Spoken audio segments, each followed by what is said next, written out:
전국이 태풍 다나스의 영향을 받을 것으로 예상됩니다.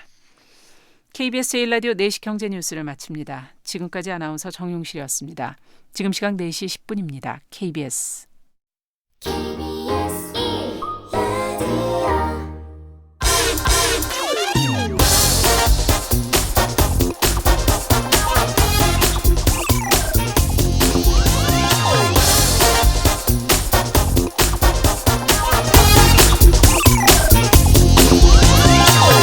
문재인 대통령과 여야 5당 대표는 일본의 수출 규제 조치에 대해 심도 있게 논의하며 아래의 사항의 인식을 공유하였습니다. 어제 나온 대통령과 여야 5당 대표의 공동 발표문 첫 문장입니다. 공동 발표문에는 일본의 경제 침략에 대해 인식을 공유했다고 했지만 돌아가는 모양새는 여전히 적진압 분열입니다. 심상정 정의당 대표는 일본 정부가 한국을 화이트 리스트에서 배제하면 이명박 정부 때 일본 정부와 체결한 한일 군사 정보 보호 협정 폐기를 검토해야 한다고 주장했습니다.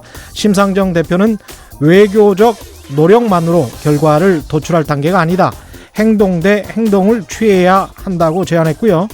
반면에 황교안 자유한국당 대표는 핵심 소재와 부품 장비 산업 육성을 위한 법적, 제도적 지원책을 마련하자는 내용에 대해서 그런 문구가 들어가면 예산을 수반해야 하는데 그렇다면 추경을 강제하는 문구가 될 수 있다면서 반대했습니다.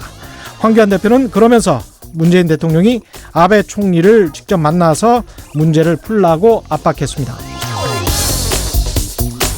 결국 서로 인식은 공유했다고 하지만 당장 뭘 한 것은 없고요. 그렇게 이번 달 임시국회에도 별 소득 없이 오늘로 막을 내리게 될 것 같습니다. 지난 몇 달 국회가 사실상 공전되면서 생산성 제로 수준을 보였던 우리 국회의원님들 이제 혹서기에 피서도 가셔야 되고 또 당장 내년 총선 준비에도 바쁘시겠죠? 많이 힘드시겠습니다. 노동 생산성 거의 제로 국회 대충 화이팅. 네, 안녕하십니까. 세상에 이익이 되는 방송 최경영의 경제쇼 출발합니다. 오늘의 경제 퀴즈입니다. 오늘은 기본으로 들어가 볼까요? 최경영의 경제쇼에서 경제는 인간의 생활에 필요한 재화나 용역을 생산과 분배, 소비하는 모든 활동을 일컫죠.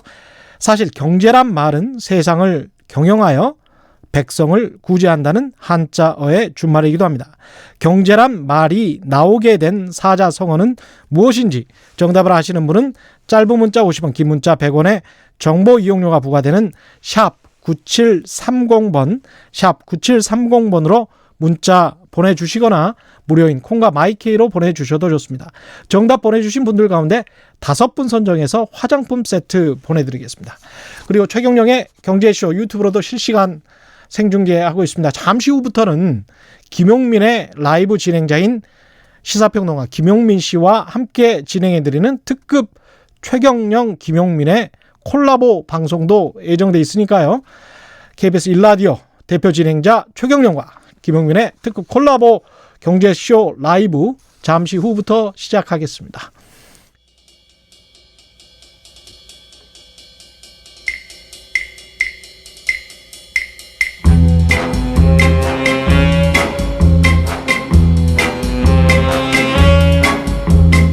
KBS가 자랑하는 진짜 기자 최경영의 경제쇼.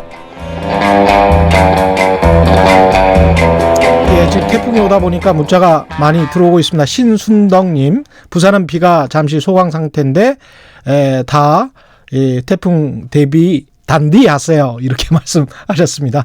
그 태풍 현황과 전망 지금 말씀드리면 5호 태풍이죠. 다나스 3시 현재입니다. 북위 30도, 동경 124.2도에 위치하고 있다고 하네요. 소형 태풍이고요. 중국 상하이 동남동쪽 약 295km 부근의 해상에서 시속 16km로 천천히 북진 중입니다. 내일 오전 전남 해안에 상륙할 것 같고요. 밤 사이에는 동해상에서 열대 저압부로 악화될 것으로 예상됩니다. 일부 전남과 경남, 제주도 호우특보 발효 중이고요. 제주도는 시간당 30mm 이상의 매우 강한 비가 곳곳에 내리고 있다고 합니다. 삼각봉, 제주 삼각봉에는 276mm, 여수 거문도에는 183mm, 완도 여소도에는 131mm가 내리고 있습니다. 내일까지 남부와 제주도 중심에 매우 많은 비가 예상되고 강한 바람이 예상되니까요. 피해 각별히 대비하시기 바랍니다. 주목할 만한 사회 문화 현상을 분석하고 경제 변화를 예측하는 트렌드는 경제다. 날카로운 상상력 연구소의 김용섭 소장 나오셨습니다. 안녕하세요. 안녕하세요. 예. 오늘 다룰 주제는 네, 오늘은 불매운동과 관련된 트렌드를 한번 다뤄보겠습니다. 역시 불매운동이군요. 네. 불매운동, 이 보이코트, 네. 이게 보이코트가 이게 사람 이름이라면서요? 네, 어떤 사람들 아니 보이콧만 있냐 걸콧도 있지 않아야 되나 이렇게 얘기하는데요. 그렇죠. 원래 이 어원이 찰스 커닝햄 보이콧이라는 사람 때문에 만들어진 말인데요. 찰스 보이코트라는 사람. 네, 이 사람이 1839년에 그 아일랜드가 기근이 있었는데 영국에서 파견된 소장농 관리자였어요, 이 사람이. 그래서 소장농들한테 뭘 거둬들여야 되는데 이 사람이 계속 강경하게 요구하니까 소장농들이 일종의 시위를 한 거죠. 시위하면서 보이콧을 해버린 겁니다. 그 보이콧한테 보이콧 해버린 건 거죠. 그렇구나. 그때부터 나온 말이 보이콧입니다. 그러니까 찰스 보이콧한테 네. 우리 소장농들은 이 가난해서 낼 수가 없다. 네, 낼 수가 없다고 보이콧을 해버린 게 보이콧이 된 거죠. 그렇군요. 이 최근 들어서 일본 제품에 관한 보이콧 불매운동이 많이 되고 있는데 이게 전방위적으로 사회 윤리적으로 문제 있는 기업에 대해서도 벌어지고 있네요. 네, 우리나라가 2010년대 들어서요. 소위 갑질한 기업들에 대한 불매가 굉장히 심해졌습니다. 예. 기업들 입장에선 사실 뭐 한 번 그렇게 사고 치고 난 다음에 좀 지나면 잊어먹지 않겠나 이런 마음 가졌던 기업들이 옛날에 많았는데요. 요즘 안 잊어먹습니다. 그렇죠. 갑질로 문제가 됐던 몇몇 기업 같은 경우는 벌써 몇 년 됐거든요. 그런데도 그렇죠. 매출이 회복이 안 되고 있어요. 워낙 또 갑질도 심하게 하셨어요. 네. 예. 그리고 소비자가 머릿속에 담아놓고 있는 건 거죠. 예. 무슨 소비자 단체가 움직인 게 아니고 개개인의 소비자들이 반응했다 보니까 이런 거는 오래 갑니다. 이 갑질을 한 분들이 대부분은 또 높은 분들이잖아요. 그렇죠. 예. 회사 책임자분들도 많고. 그리고 이렇게 불매를 바라보는 관점 자체가 지금은 윤리적이거나 뭐 이런 문제가 어긋났을 땐 과감하게 행동으로 소비를 보여주겠다라는 소비자가 많아지다 보니까 예. 이번 일본 불매 같은 경우도 사실 감정 대응이 아니고 그렇죠. 장기적으로 갈 수 있는 여지가 있다는 건 거죠. 그렇습니다. 일본 제품이나 기업 전체에 관한 이미지가 안 좋아질 수도 있겠죠. 근데 이번 불매 같은 경우는 안 산다. 원래 불매가 이제 안 산다는 건데 네. 이번엔 또 안 판다도 나왔습니다. 그렇죠. 예. 한국 중소상인 자영업자 총연합회가요. 사실 5월 5일부터 일본 제품을 판매 중단하겠다고 선언을 했었는데요. 이 한상총연사나 마트협회 회원사가 한 3,500개쯤 됩니다. 예. 여기에서는 맥주 진열칸에 일본 맥주가 지금 없고요. 그러니까 마트에서 아예 불매를 하는 건 거죠. 그리고 있어도 사갖고 가기가 조금 좀 쑥스럽습니다. 그렇죠. 그리고 슈퍼마켓이 2만 곳이 가입된 슈퍼마켓 협동조합 연합회에서도 뭐 일본 제품 판매 중단을 선언했으니까 과거 같았으면 소비자가 있는 것 중에서 안 살까 살까를 고민했다면 그렇죠. 아예 매대에 없는 건 거죠. 없다 보니까 소비자도 사실은 고민할 필요도 없이 이제는 매장에 가서 팔지 않는 건 거죠. 그리고 일본 맥주를 팔던 식당이나 술집 같은 것도 동참을 해서요. 지금 뭐 전국적으로 이렇게 마트나 식당이 동참하는 게 5만 개 이상은 될 거라고 지금 보고 있는데 초반에 시작했던 마트들은 처음에는 해봤더니 조금 매출이 줄었대요. 근데 좀 지나면서 응원하는 사람들이 많아지면서 매출이 좀 늘었다고 해요. 그렇죠. 또 꼭 일본 맥주만 사 먹을 필요는 그렇죠. 없으니까. 그리고 편의점 같은 데서도 일본 맥주 판매는 한 20-30% 하락했는데 반대급부로 수입 맥주, 일본을 제외한 수입 맥주나 국산 맥주는 조금 매출이 올라갔다고 합니다. 상대적으로 이익을 볼 수도 있겠습니다. 네. 이자카야라고 하죠. 선술집도 뭐 일본 선술집이죠. 불매운동에 나섰다고요? 사실 일본 선술집은 자영업자거든요. 그렇습니다. 이분들은 굉장히 속상한 게요. 그렇습니다. 엄밀히 따지면 이분들이 일본하고 뭐 엄밀히 큰 관계 있는 것도 아니고 하필이면 아이템을 이런 걸 하다 보니까 문제가 된 건데요. 이제 이분들마저도 우리는 일본 맥주나 사케 안 팔겠다. 한국 소주를 팔겠다라고 나선 건 거죠. 사실 이렇게라도 하지 않으면 아예 처음부터 일본 풍 느낌 나는 데는 사람들이 아예 안 갈 수도 있잖아요. 그렇습니다. 그러다 보니까 자영업자 입장에서 좀 절박한 상황입니다. 그러네요. 어떻게 보면은 자구책일 수도 있겠습니다. 네. 심지어는 저 일본 화장품에 대한 불매도 있습니까? 보통은 이런 불매를 하게 되면 화장품은 그다지 타격을 안 받는 경우가 많았습니다. 예, 왜냐하면 사람들이 피부에 그렇죠. 자기 피부에 맞는 걸 써야 되다 보니까 이미 한번 검증된 건 계속 쓰기 마련이 되고 특히 여성분들 이걸 그렇습니다. 예. 갑자기 뭘 바꾸기도 쉽지 않습니다. 대체품이 많지 않아서 그런 건데요. 근데 막상 뚜껑을 열어봤더니 한 백화점 같은 경우 3일부터 13일까지 딱 열흘간 봤더니 전년 동기 대비해서 18% 정도 일본 화장품이 판매가 줄었답니다. 이번 달 3일부터 13일까지. 네. 야, 그럼 앞으로 더 줄을 수 있겠네요. 그렇죠. 7월 한 달 동안. 확실히 이 효과가 확 드러난 건데요. 예. 심지어 화장품마저도 불매가 났었다는 거는 그 외 나머지의 불매는 훨씬 더 강경하게 나올 수 있다는 의미도 될 수 있습니다. 그러네요.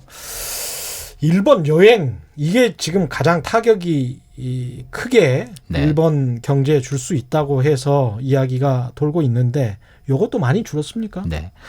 국내 최대 여행업체에 따르면요. 일본 여행객이 하루 평균 보통 한 1,100명쯤 수준되다가 불매운동 시작된 지 일주일 만에 하루 한 600명 선으로 떨어지다가 지금 한 500명 선까지 떨어졌다고 해요. 예. 이러면 반 이상 떨어진 건 거죠. 그리고 8월 예약도 전년 동기 대비해서 한 절반 정도 이미 감소한 상태고요.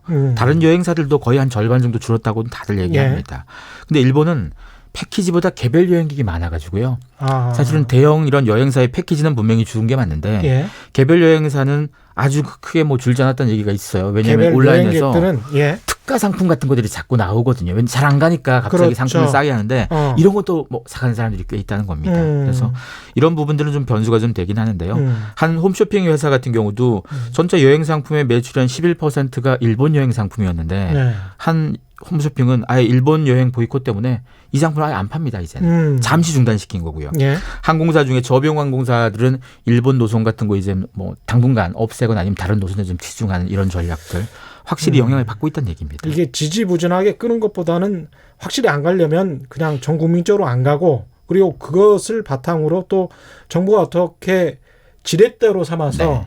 협의를 잘 해서 빨리 끝났으면 좋겠습니다. 서로 간에 네. 친하게 지내는 거는 뭐 바람직한 거니까요. 그렇죠. 예. 그동안 일본 여행객 중에서 한국인 비중은 굉장히 높았었잖아요. 그렇죠. 일본 정부 관광국에 따르면요. 한국인이 753만 명 정도 일본을 가요. 1년에. 예. 이게 일본 전체 방문객이 한 3,120만 명 가량 되는데요. 24% 차지합니다. 중국 다음으로 우리가 많은 건데요. 예. 사람만 많이 가는 게 아니고 연간 쓰는 돈도 6조 한 3,500억 가 있습니다. 아무래도 중국 분들보다는 우리가 더 많이 쓰지 않을까요? 그렇죠. 예. 사실 이렇게 많이 쓰고 가는 것도 사실 우리 입장에서는 그만큼 오지는 않거든요. 예. 일종의 무역 수지에 적자가 나는 그 여행 수지에 적자가 나는 건데요. 일본 같은 경우는 내년 올림픽이 있다 보니까 내년에 한 4천만 명 관광객을 유치하겠다. 그게 목표라며요. 목표가 예. 그런데요. 예. 사실 이러면 우리가 일조할 수 있습니다. 안 가는 거에서 지금 한 3,120만 정도 되는 거니까 예. 목표가 사실 과하게 잡긴 했는데 우리가 여기서 안 도와주면 뭐 4천만 원 그냥 3천만 안 될 수도 있거든요. 그렇죠. 그리고 이런 상황들에 대해서 최근에 한 여행 동호회, 그러니까 일본 여행만 전문적으로 얘기하는 커뮤니티가 있어요. 회원이 134만 명 되는데요. 예. 잠정 폐쇄했습니다. 아. 우리는 일본 얘기 더 이상 하지 않겠다고 잠정 폐쇄했는데요. 물론 그렇군요. 일본 커뮤니티 중에서 뭐 운영 잘하는 데도 있습니다. 이거 뭐 134만 명이면 굉장히 거대한 굉장히 가장 큰 커뮤니티인데요. 예. 여기에서도 이런 얘기가 나왔었고 그리고 여행 유튜버나 뭐 먹방 유튜버 중에서 일본 갔다 와서 그거 찍어서 하는 사람 많거든요. 예, 근데 예. 찍어놓은 게 아깝잖아요. 예. 이런 불매 상황이 생기기 직전에 갔다 온 사람 되게 아까워서 올렸다가 문매를 맞고 다시 삭제시키는 경우도 있고요. 그리고 갔다 온 사람들은 아깝지만 그래도 지금 못 올리고 있는 상황도 있고요. 예. 하여간 이런 부분에 있어서 굉장히 좀 민감하게 반응하고 있습니다. 예. 여론조사 결과도 우리 국민 중 10명 중에 7명 정도가 일본 불매 운동에 동참할 의사가 있다. 이런 결과도 나왔군요. 네. 예. 리얼미터가 TBS 의뢰로 지난 10일에 조사한 결과에 이렇게 나왔는데요. 예. 이게 10일 날도 조사하고 17일 날 다시 조사했더니 좀 더 늘었어요. 현재 불매를 하고 있다는 사람이 10일 기준에는 48%였는데 예. 17일 조사에는 54.6%가 조금 는 거예요. 확실히 불매가 시작되고 나서 점점 많은 사람들이 관심을 가지고 불매할 방법들 사람들이 잘 몰랐다가도 예. 이게 일본 건지 몰랐던 사람들도 되게 많은데 그걸 알려주는 사이트도 나오고 해서 예. 점점 많은 사람들이 동참하기 시작해서 불매 더 많이 하고 있습니다. 최근에 이 일본 상품 불매 운동, 과거 불매 운동과 좀 다른 점이 있습니까? 사실 과거에도 불매 운동 한 적이 여러 번 있었거든요. 예. 대표적인 게 95년에 광고 50년 맞아서 일본 담배 불매한 적이 있었는데요. 대대적으로 했지만 뚜껑을 열어봤더니 연말에 매출이 더 늘었습니다. 아, 그래요? 조직만 나서고 사람들이 안 움직였던 거고요. 근데 이번엔 다른 게 뭔가 하면 20대들도 10대들도 다 나서거든요. 그러다 보니까 위에서 몇 명이 떠드는 불매가 아니고 그냥 자발적으로 이번 상황 자체가 굉장히 속상한 건 거예요. 그러다 보니까 거기다 더 네트워크로 연결된 사회라서 이번에는 더 효과적일 수도 그렇죠. 있겠습니다. 예. 네. 그러다 보니까 기하급수로 늘어나기도 하고 그리고 단기적으로 끝날 문제가 아니고 머릿속에 일본 뭐 어떤 관점에 대해서 머릿속에 한번 들어오면 예. 오래 갈 수 있거든요. 예. 그래서 이런 문제는 사실은 뭐 국민들이 갖고 있는 전반적인 반감이 이번에 뭐 크게 표출된 거니까. 커서. 네. 네, 오늘은 여기까지 듣겠습니다. 오늘 말씀 감사합니다. 날카로운 상상력 연구소의 김영섭 소장과 함께했습니다. 고맙습니다. 고맙습니다. 예.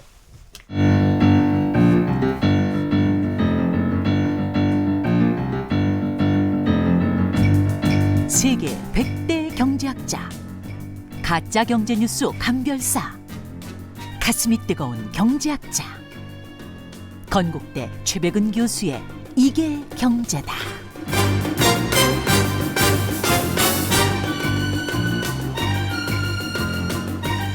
네, 앞서 소개해드린 대로 지금부터 최경영과 김용민의 특급 콜라보 방송이 시작됩니다.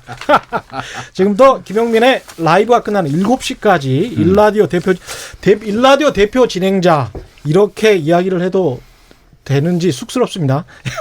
저 최경영 기자와 김용민 라이브의 시사평론가 김용민 씨와 호흡을 맞춰서 특집으로 진행하겠습니다. 유튜브로 보시는 분들은 아시겠지만 지금 제 옆에는 김용민 라이브의 김용민 시사평론가 나와 있습니다. 예, 안녕하십니까. 네. 예. 지금은 이제 최경영의 경제쇼 그렇습니다. 시간이니까요. 예. 경제쇼 라이브 이렇게 불러도 되겠죠? 최경영 라이브라고 해도 됩니다. 어떠십니까? 아유. 조금 좀 일찍 나오셨어요? 네. 아유, 전 항상 최경영의 경제쇼가 이 경제 교사입니다. 스승입니다. 앞에서 이렇게 조금 더 끌어줘야 되는데. 아, 그렇습니까? 예.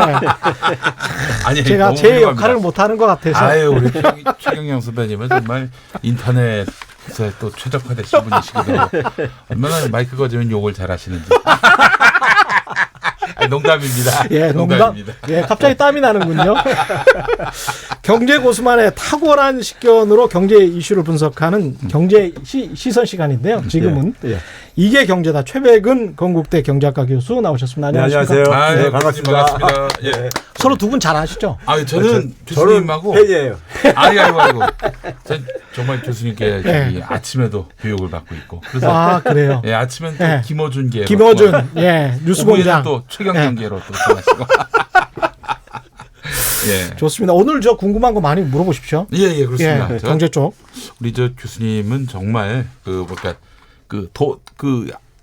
왜 개량 한복 입으시면은 예. 민족 지도자예요. 민족 지도자. 예. 김구 선생. 네, 김구 선생, 예. 최고 선생으로 패션을 좀 바꿀 모시려고. 걸 한번 생각해봐야 되겠네. 지금 요즘 들어서 이제 저희가 어제 그제 또 분양가 상한제에 대해서 토론을 좀 진행을 했습니다. 아, 그렇습니까? 예. 근데 이제 단기간에 뭐 집값을 누르는 효과가 있겠다. 그래서 찬성하는 분들도 있고, 그런데 장기적으로는 뭐 도심의 공급을 줄인다라는 공급론자들 주장도 있고, 그래서 나중에는 집값이 더 오르는 것 아니냐라는 그런 비판. 예. 어떻게 생각하십니까? 이게 이제 그 원론적으로는 이제 후분양제가 맞는 거죠. 원론적으로는 예. 더 적극적으로 그냥 후분양제. 예. 예. 상품을 보고 구매하는 게 정상적인 거니까요. 그렇죠. 예. 그래서 사실 분양하고 나서도 입주하고 나서 굉장히 그러니까는 자기들이 생각했던 이 상품하고 틀려가지고 많은 분쟁들도 있고 발생하고 그러잖아요. 예. 그래서 이제 후분양제가 맞고 선진국가는 일반적으로 후분양제입니다. 후분양제인데, 근데 이제 이게 왜 이제 대부분은 다 후분양제죠. 그렇죠. 우리나라만 예. 선분양하고 있습니다. 예. 예. 그런데 이제 이게 왜 이렇게 안 되고 있냐면은 그리고 우리가 일반적으로 많은 전문가들 같은 경우도 선진국가의 제도를 그냥 도입하면 되는 거 아니냐. 그러면 선진국가 같은 효과가 나타날 게 아니냐 이렇게 생각하는 경향들이 있는데 사실 모든 어떤 그 제도라는 것은 상호 이렇게 밀접하게 연결되어 있는 게 있어요. 예. 그러니까 이제 이게 후분양자가 되려면은 우리나라 금융 시스템하고 선진 국가들의 금융 시스템하고 차이가 금융 시스템. 뭐 예를 들면 이런 거죠. 뭐 후분양제 하게 되면은 지금 뭐 중소 건설사들 같은 경우는 사실 자금 조달에 굉장히 어려움이 생길 수밖에 맞습니다. 없어요. 예.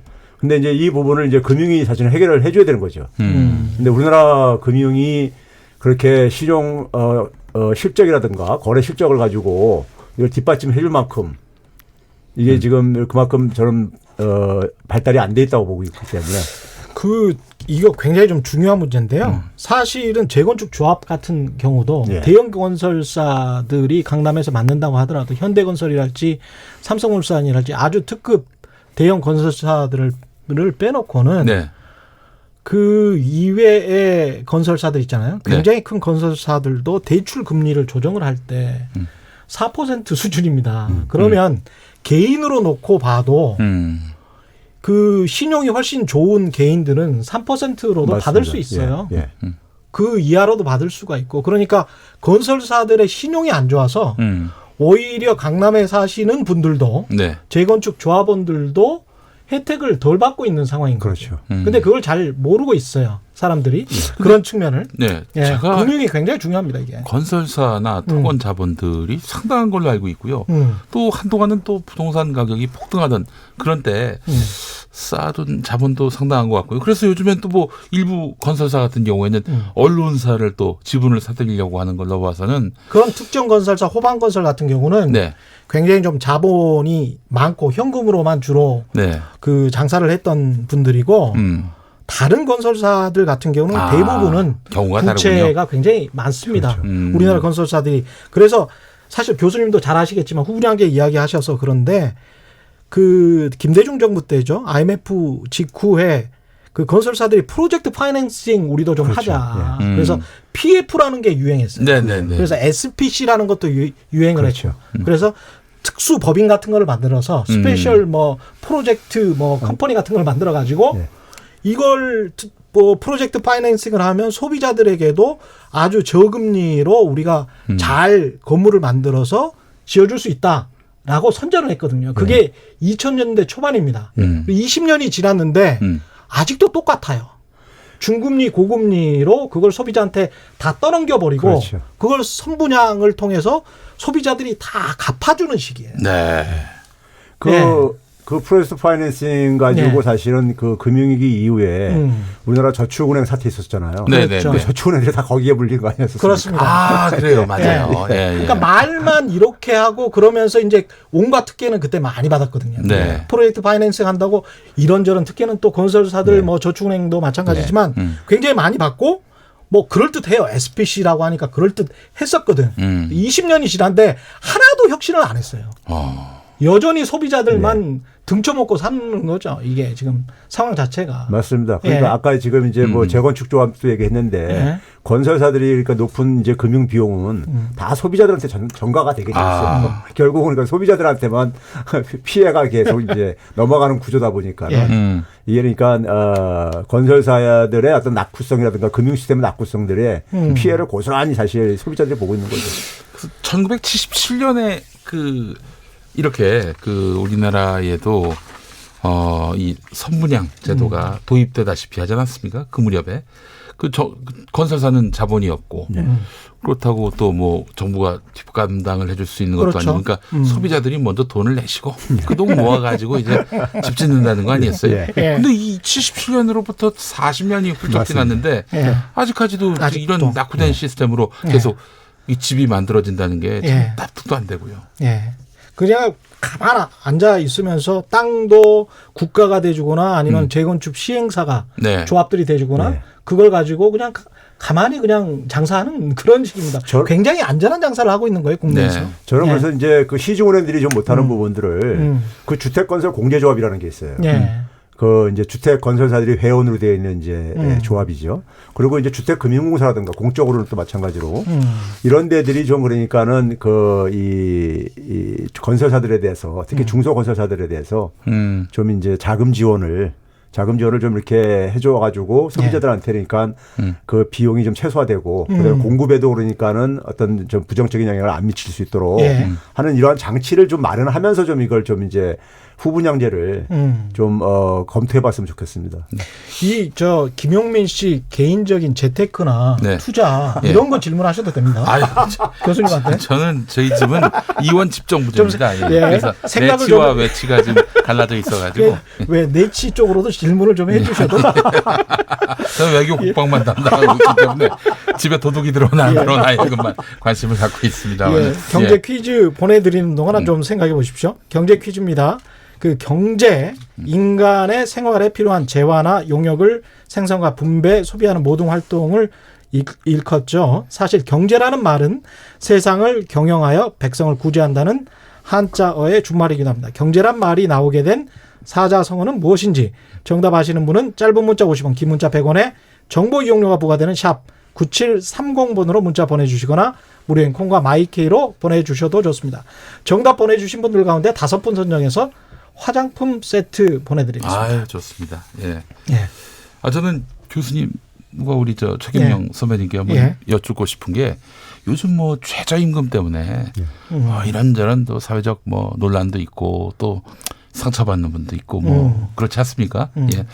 뭐 결국 이제 가난한 사람들끼리 또 서로 싸우는 양상으로 됐는데 아니 그 국가가 적극적인 재정 정책을 펴가지고 기본 소득을 좀 확충한 다음에 그런 다음에 이제 이 국민들이 최저임금으로 인해서 그 서로 이제 설왕설래하는 일이 없도록 논란을 벌이는 일이 없도록 할 수는 없는 것인가? 그러니까 기본소득을 보장해 주면은 인간으로서 살아가는 최소한의 품격을 보장해 줄 수 있는 그런 방식으로 정부가 좀 적극적인 재정 정책을 펴는 것이 어떨지. 저는 절대적으로 지지해요. 기본소득을. 왜 그러냐면요. 우리가 일반 사람들은 자기가 살던 시대의 경험에 이제 익숙해가지고 이 시스템 자체가 바뀌는 시대의 경험들에 대해서 이제 바뀌었던 것들에 대한 경험들이 없잖아요. 네네. 근데 기본소득이라는 게 사실은요, 그 산업화 초기에 보수주의 사상가들이 주장했던 좌파 정책이 아닙니까? 아니에요. 이게 왜 그러냐면은 농업사에서 산업사로 넘어오면서 우리 이제 중고등학교 때 보게 되면 러다이트 운동이라고 이런 거 맞습니다. 기계 파괴 운동 이런 거 들어본 적 있잖아요. 그 그렇죠? RATM이라는 그 밴드가 있어요. 기계 한이 맺힌 사람들 RATM이라고. 그래서 이제 그 당시에 그게 왜 나왔냐면은 일자리가 이제 많이 이제 없어진 거예요. 초기에요. 이제 우리가 산업화 초기에요. 그러면서 이제 거기서 이제 그 일자리 문제를 해결하고 그다음에 소득 불평등도 굉장히 심해지고 그래서 우리가 대표적인 그러니까 보수주의 사상가 중에 한 분이 존 스튜어트 밀이라고 있잖아요. 그렇죠. 이분이, 자유주의자. 이분이 이제 뭐라고 하냐면은 한 사회에서 생산된 소득을 가장 먼저 배분은 어떻게 했냐면은 그 사회 구성원들이 그 사회 구성원들의 최소 생계에 필요로 하는 부분을 먼저 나눠주고. 그렇죠. 나눠주고 그 나머지는 이제 그다음에 이제 우리가 오늘날 하는 것처럼 자신의 능력에 따라서 노동, 자본, 뭐 이런 토지 생산성에 따라서 그다음부터 나는 분배하는 것이 맞다. 이제 이런 식의 얘기를 했었어요. 그렇군요. 그러니까 순서가 있는 거네요. 그분은 그러니까 사실 국가가 세금 걷고 이런 거 굉장히 싫어했던 분이에요. 존 밀은. 근데도 불구하고 그런 기본소득을 주장했던 것은 그러니까 농업사회 속에서의 우리가 분배 시스템하고 산업사회하고 분배 시스템이 달라질 수밖에 없는 거거든요. 지금 우리가 보게 되면 이 3, 4차 산업혁명에 의해 가지고 일자리 이 변화가 엄청나게 일어나고 있는 게요. 예를 들어서 경제학 교과서에서는 우리가 보게 되면은 성장을 하게 되면은 일자리가 생긴다는데 그거 깨진 지 오래됐죠. 뭐 고용 없는 성장 이런 얘기에 아주 진부하게 될 정도로. 그다음에 경제학 교과서에 보게 되면 기업이 일자리를 만드는 주체로 돼 있어요.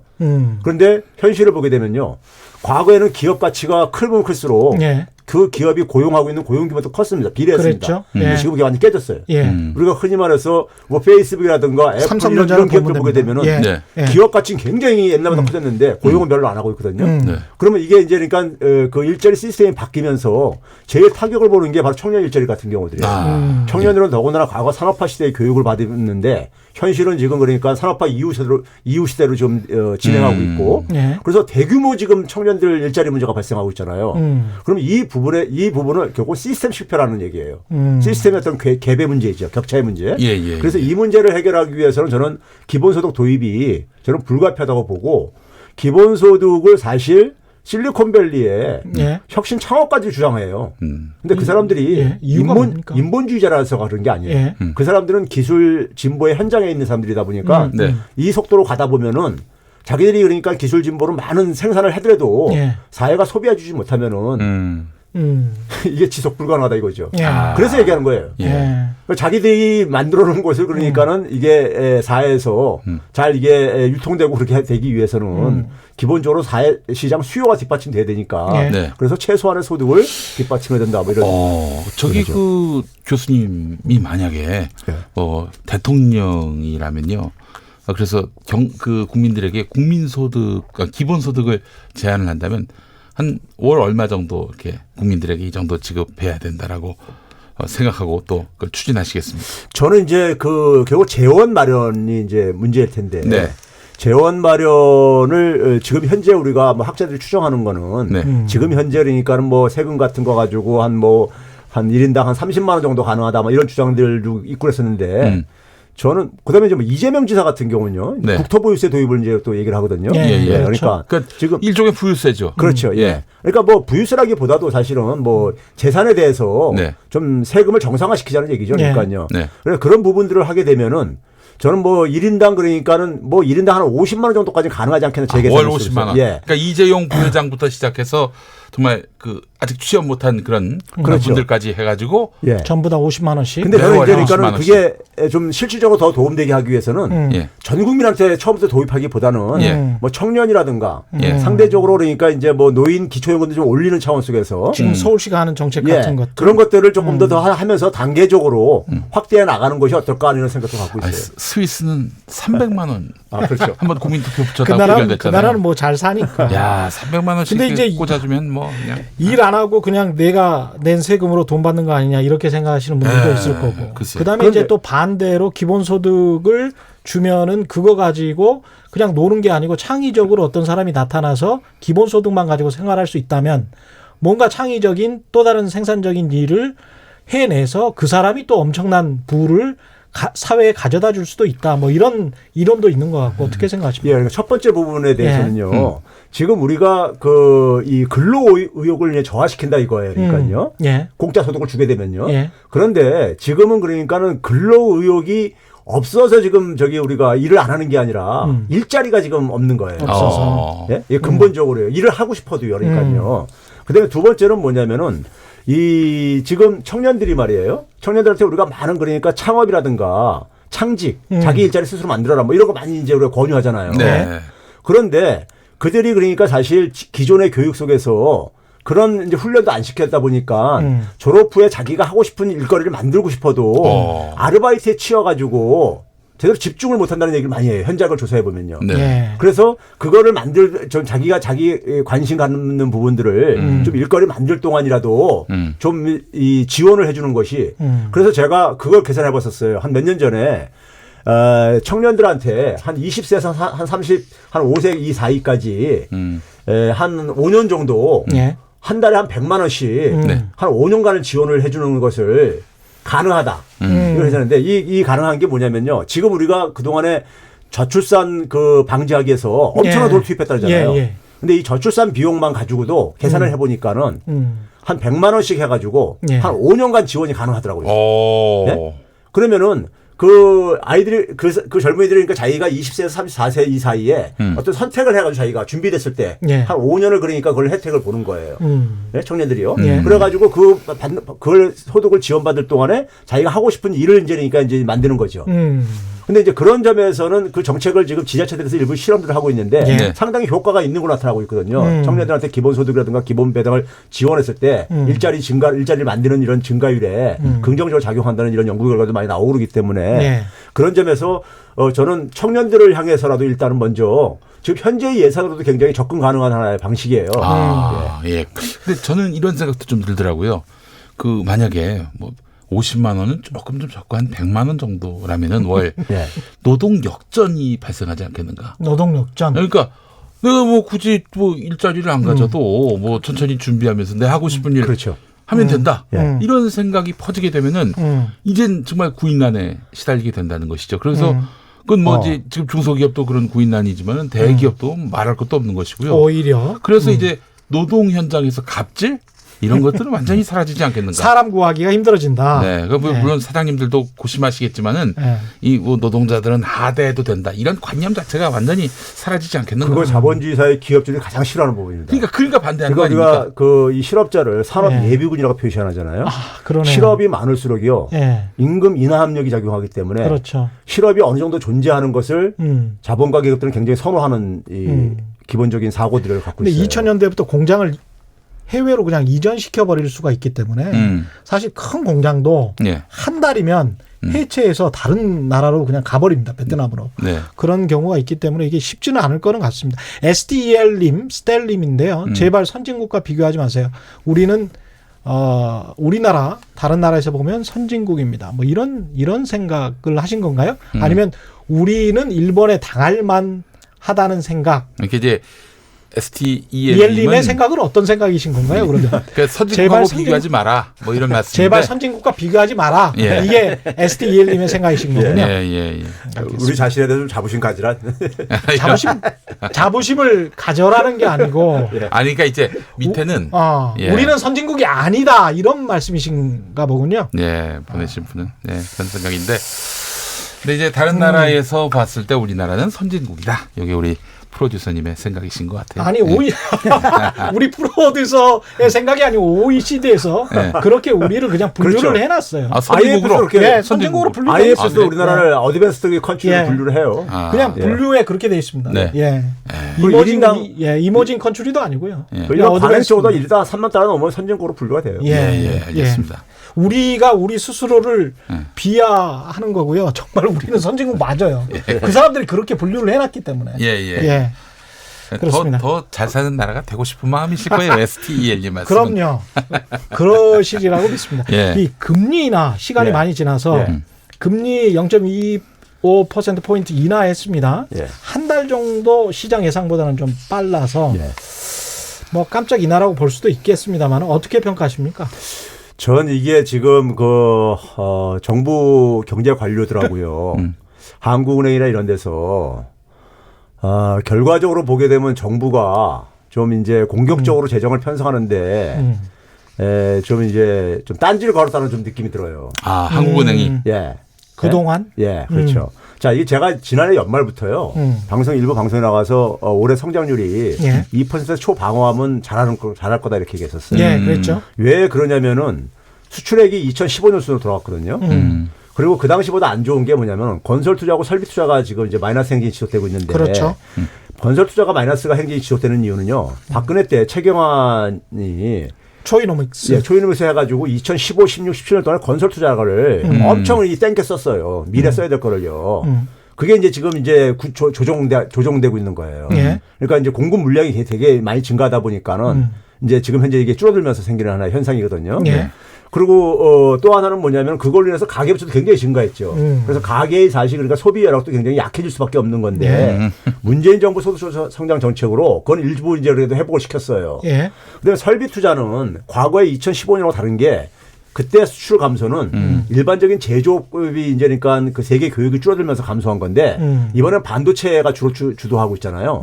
반도체를 보게 되면요. 반도체 우리가 지금 올해 1월 달부터 5월 달까지 한 지난해에 비해서 한 26%가 감소했어요. 수출액이요.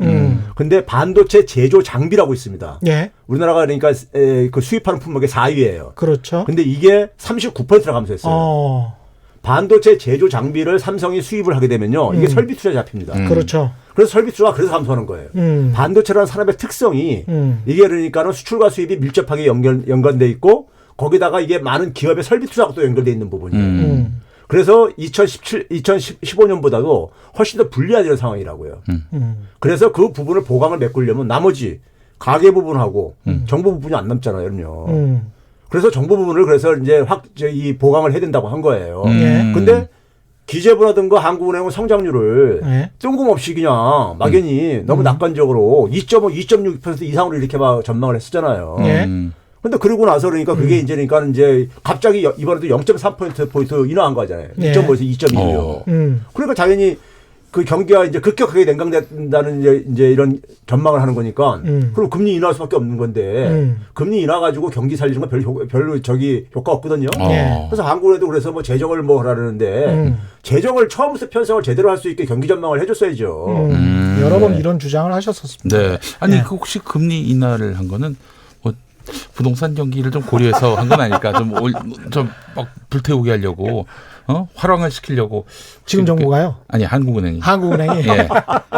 금리가 인상되면 얼마나 사실 좀 어려워집니까? 한국은행 뭐 그렇게까지 저는 저렇게 생각할 거라고 생각 안 하고요. 그렇죠. 여전히 대출 규제가 남아 있으니까요.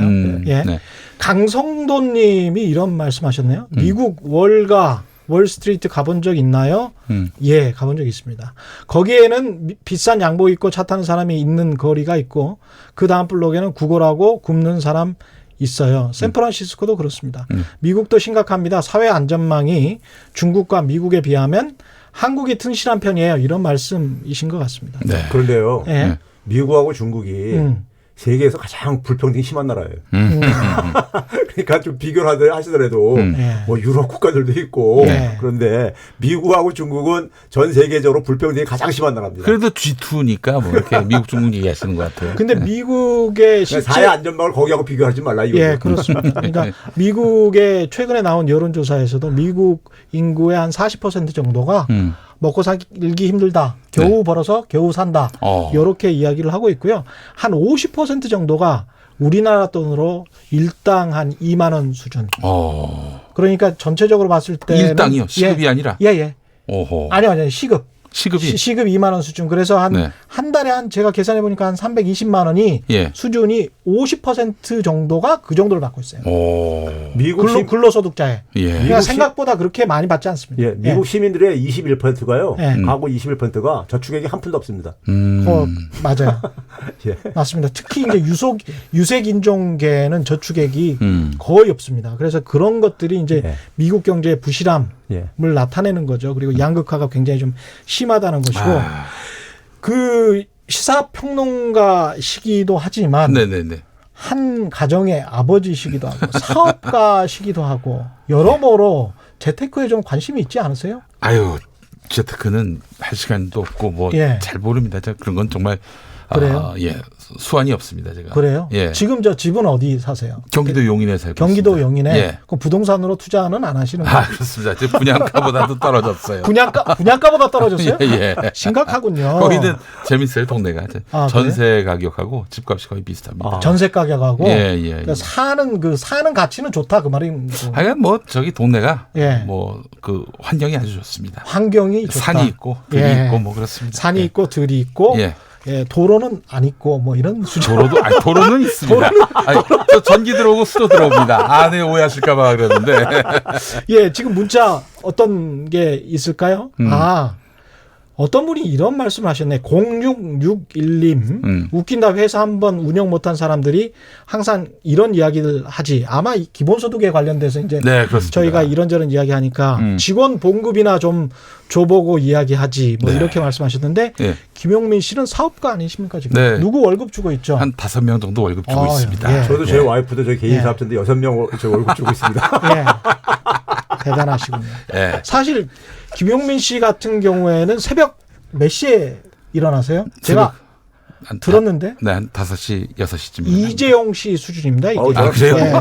삼성전자 이재용 씨가 4시나 5시 정도에 일어나는데. 저는 4시나 5시에 일어나는데. 이 시급의 차이가 큽니다. 제가 가장 늦게 일어납니다. 저는 뭐 한 7시 반쯤에 일어나는데 역시 그래서 저는 직장인이 제일 맞습니다. 커크펄펄님, 대한민국 경제학계의 이순신, 최백은 교수님. 이렇게. 개양한복이 아니라 갑옷을 입히세요. 갑옷을 입혀야 될 것 같아요. 다음에 갑옷 유튜브에는 갑옷을 이렇게 씌워가지고 이렇게. 마지막으로 저희들이 다 그 아빠잖아요. 집에 가면 아버지고 뭐 이런데 경제 교육 같은 것을 아이들에게 어떻게 시켜야 될까? 요 말씀 한마디만 좀 해주십시오. 저는 그 경제 교육을 시켜야 된다는 기본적인 그 주장에는 동의를 하는데 우리나라 부모들이 너무 자식들에 대해서 과잉보 너무 이제 그러니까 그 자녀들에 대한 어떤 애정이 너무 과한 것 같아요. 제가 보기에는. 그런데 어쨌든 간에 그러다 보니까는 아이들의 어떤 하나의 이런 스스로 이제 그러니까 판단하는 거라든가 자립이라든가 이런 부분들에 대해서 좀 이제 너무 소홀한 부분도 있는 것 같아요. 그런데 이제 아이들이 커가면서요. 커가면서 좋든 싫든 간에 현실 경제 문제에 대해서 많이 생각들을 해요. 하는데 이제 문제는 뭐냐면요. 우리 아이들이 되게 보게 되면 이제 그런 얘기 하잖아요. 그 뭐 건물주가 되겠다는 꿈을 갖고 이렇게 있듯이. 그렇죠. 예? 그렇죠. 예? 예. 그리고 이제 또 보면은 이제 그 제가 대학에서 한 30년 하다 보니까요. 학생들도 투자를 구할 때 이게 굉장히 잘못된 생각을 갖고 있는 게 뭐냐면요. 그 소위 말해서 내부 정보를 이용을 해가지고 그래가지고 그 선취득한 정보라든가 이런 거 가지고 돈을 벌 수 있는 이런 것들을 하는 게 능력이라고 생각하는 거예요. 교수님 20초 남았습니다. 천박한 자본주의 능력이라고 생각하는 경향이 있어요. 그래서 우리 어른들이 기성 세대들이 자해를 좀 잘못 만들어 놓다 보니까 지금까지 현실 교육을 좀 최백은 교수님이었습니다. 최경영 김용민의 콜라보 방송은 김용민 라이브에서도 계속됩니다.